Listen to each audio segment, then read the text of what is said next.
શું તમે ક્યારેય એ અનુભવ કર્યો છે? જ્યારે આપણે અચાનક દાંતમાં દુખાવો થાય છે, આપણે એ વિચારીએ છીએ કાશ કોઈ તાત્કાલિક એવો ઉપાય મળી જાય જેનાથી દાંતનો દુખાવો તાત્કાલિક દૂર થઈ જાય. એની માટે આજ હું તમને એક એવો સરળ ઉપાય બતાડીશ. અચાનક અસહનીય દાંતમાં જે દુખાવો થાય છે, તરત એમાં રાહત લાગશે. તમને એ પણ બતાડીશ, યદિ તમને દાંતમાં સડો લાગી ગયો છે, કીડો લાગી ગયો છે, ઠંડા ગરમની ઠનક ઝનઝનાટી થાય છે, મોંથી દુર્ગંધ આવે છે, દાંતના ગમે તેવા રોગ હશે એ દૂર થઈ જશે અને દાંત એટલા મજબૂત થઈ જશે. એ પણ જાણશું કે દાંતમાં જે પણ રોગ થાય છે એનું કારણ શું છે. વિડીયોને અંત સુધી જોઈ લેજો. અંતમાં પણ તમને એક એવી બોનસ ટિપ્સ આપીશ, તમારા દાંત હંમેશા માટે મજબૂત રહેશે. હું Kalpana Rathod, acupressure acupuncture therapist, diploma in alternative medicine. સૌથી પહેલા દાંતમાં જે સડો લાગે છે, કીડો લાગે છે, કોઈ પણ દાંતના રોગ છે, એનું મુખ્ય કારણ જ્યારે પણ આપણે કોઈ વસ્તુ ખાય છે યા ભોજન કરીએ છીએ એની બાદ આપણે સરસથી ગાર્ગલ એટલે કોગળા નથી કરતા.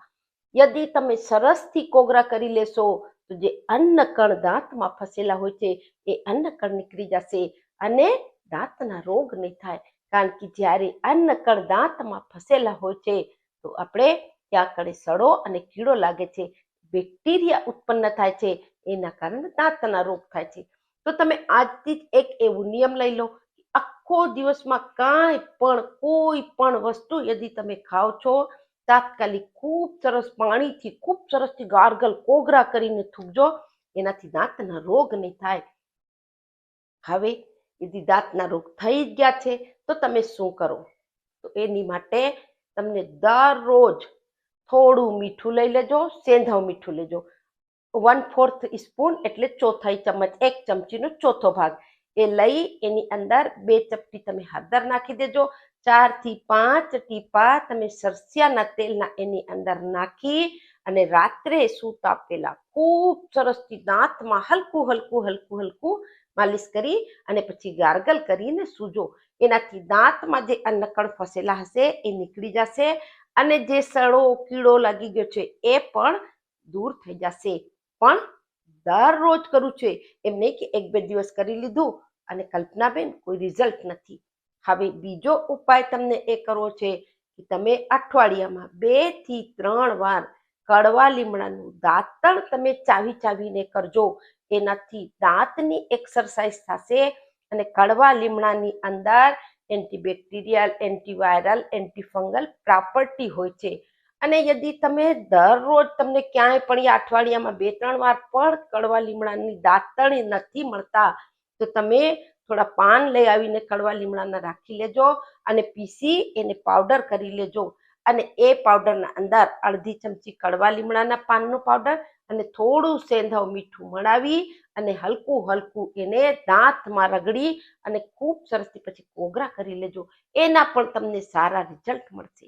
હવે એક ઉપાય તમને એ કહી દઉં કે અચાનક દાંતમાં તમને દુખાવો થાય છે તો એના માટે તમે જિંજર એટલે આદુ લઈ લેજો. આદુને છોલી અને નાના નાના કટકા કરી લેજો. જે દાંતમાં દુખાવો થાય છે એ દાંત વચ્ચે આદુનો નાનો કટકો રાખી અને ત્યાં જ રહેવા દેજો. એનાથી તમને દાંતના દુખાવામાં તરત જ રાહત લાગશે. લવિંગનું તેલ પણ તમે રાખી શકો છો યા લવિંગ પીસી, 1 લવિંગ પીસી લેજો, ચપટી હળદર નાખી, થોડું એની અંદર ઘી યા રાઈ તેલ યા તલનું તેલ નાખી દાંત વચ્ચે દબાવી લેજો. હવે અંતની જે બોનસ ટિપ્સ એ છે કે તમને દાંતના કોઈ પણ રોગ હશે, તમે 2 ચમચી તલનું તેલ લઈ અને એને મોઢામાં રાખી અને ખૂબ સરસથી કોગળા જેટલી વાર તમે કરી શકો છો, 1 મિનિટ, 2 મિનિટ, 4 મિનિટ, અને એની બાદ તમને એ તેલને થૂકી દેવું છે. આયુર્વેદમાં આને ગંડૂસ ક્રિયા કહેલાય છે અને એનાથી દાંતમાં જે તમારા બેક્ટેરિયા ચોટેલા હશે એ તમે તેલમાં ચોટી બારે આવી જશે અને જેટલી પણ દાંતની બીમારી હશે એ દૂર થશે. અને આને તમને જે તેલ વાળું કરવું છે, તલનું તેલ લેવું છે અને સવારે તમે આને નેરડે કોઠે એટલે ખાલી પેટ તમને આને કરવું છે. કોઈ કામ કરતા કરતા બી તમે કામ કરો છો, 2 મિનિટ 5 મિનિટ એને કોગળા, પણ એ તેલને તમને પીવું નથી. આને તમે અઠવાડિયામાં 2 થી 3 વાર તમે યદી તલના તેલનો પ્રયોગ કરીને જોજો, ચમત્કારિક રિઝલ્ટ મળશે. અને આપણે એ પણ કહી શકીએ કે ના બ્રશ ના પેસ્ટ તો પણ દાંતના બધા જ રોગ મટી જશે.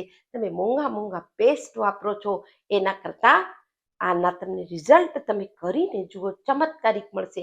વધુથી વધુ લોકોને શેર કરો, કારણ કે અત્યારે તો નાના બાળકને પણ દાંતના રોગ જોવામાં આવે છે. એને પણ તમે કડવા લીમડાના 2 પાન તમે ચાવા દઈ દેજો દરરોજ, અથવા અઠવાડિયામાં 2 થી 3 વાર પણ કરશો તો એ લોકોને પણ દાંતના રોગ નહીં થાય અને આજીવન દાંત એના સ્વસ્થ રહેશે. સ્વસ્થ રહ્યો, મસ્ત રહ્યો, ખુશ રહ્યો. ફરી મળીએ. નમસ્કાર.